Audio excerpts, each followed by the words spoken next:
Hello students. Let us once again start our EVS period with a beautiful thought. If you really want to do something, you will find a way.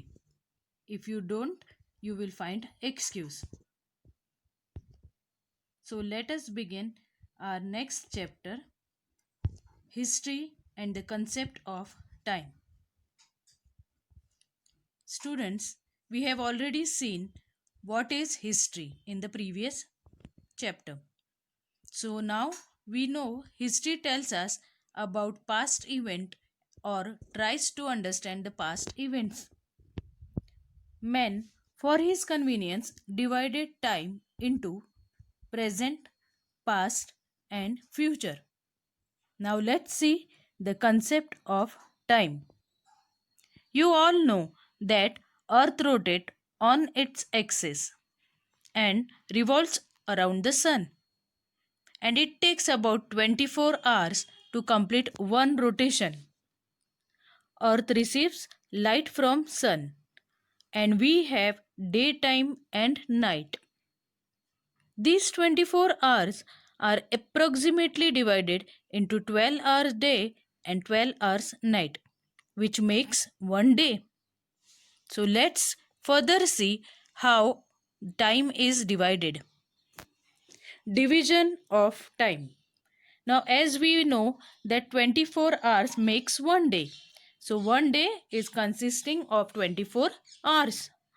Similarly, such 7 days makes a week. That is from Monday to Sunday. If you count Monday, Tuesday, Wednesday, Thursday, Friday, Saturday, and then Sunday. So, 7 days makes one week. Similarly, 2 weeks means Monday to Sunday and again Monday to Sunday. In this way, when 2 weeks are gone, one fortnight. We have one fortnight when 2 weeks are gone. That is 14 days. 4 weeks makes one month.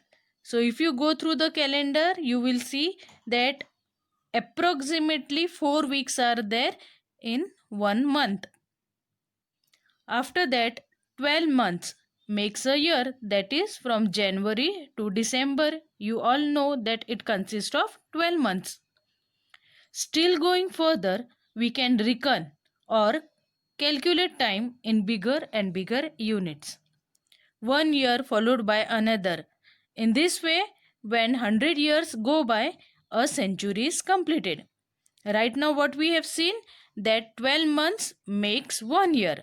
So in this way 1, 2, 3, 4 and so on, when 100 years are gone, it makes one century. Similarly 10 centuries, that is 1000 year, because one century consists of 100 year. In this way 10 times if we count 100, 200, 300, 400, 500, 600, 700, 800, 900 and 1000, that means century. 10 century is completed, that means we have 1000 years. So it makes one millennium. So a millennium consists of 1000 years. So unilinear division of time, how it is given? It is a method of dividing time and arranging in a serial order is known as unilinear division of time. It is called unilinear. Unilinear means in a single line. First we will see the seconds, then converted into minutes. Minutes makes hour, hour makes a day, then day makes a week. After week we have months, then year, then century and finally millennium. So here we are just dividing the time for our convenience.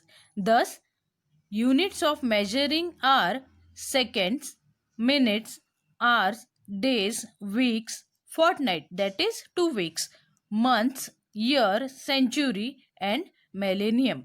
These are the unit of measuring time. Now let's see what is common era or Christian era. In the unilinear division of time, years that follow one after the other are arranged in serial order. We have already seen this, that unilinear division means arranged in a serial order one after another as the incident took place. In history books also, a chain of events that follow one after the other is presented in a linear and serial manner. For example, if we look at our 4th standard history textbook, where you learnt about Shivaji Maharaj. So first we have the lessons which tells us about the condition prevailing in Maharashtra before the birth of Shivaji Maharaj. Then his birth and childhood is given. After that we have Oath of Swaraj and so on. One by one incident or the events which took place in history are given in a proper order, in a serial order. For this, usually we refer to Common Era, written in short as CE or AD. AD means Anno Domini, which means in the year of our Lord.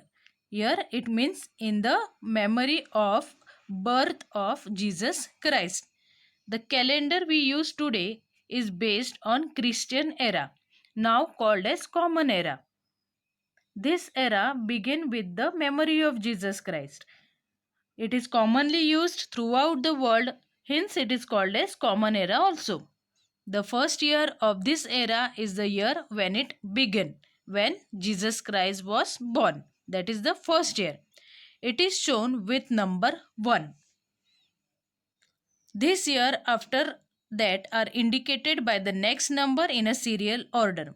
The first 100 years, that is the first century of this era, is written as 1-100 CE or 1-100 AD. The period of the first millennium of this era is written as 1-1000 CE or 1-1000 AD. Now let us try to understand Common Era or Christian Era with the help of the picture. Here the timeline is drawn and the numbers are given 1, 2, 3 and so on till 100, and again it is continued dash dash dash till 100. And on one, picture of Jesus Christ is given. 1 means year when Jesus Christ was born. Then 2 means year when 2 is there, he is of 1 year old. Then 3, then 4 and so on. After that 100 years are gone. Then 100, 110, 120 dash dash 200. So in this way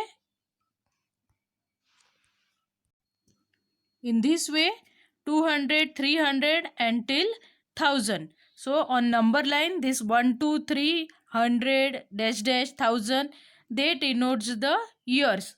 1 year, 2 year, 3 year and so on till 1000 it is given. So we write it first century as 1-100 and first millennium as 1-1000 CE or AD. Thank you.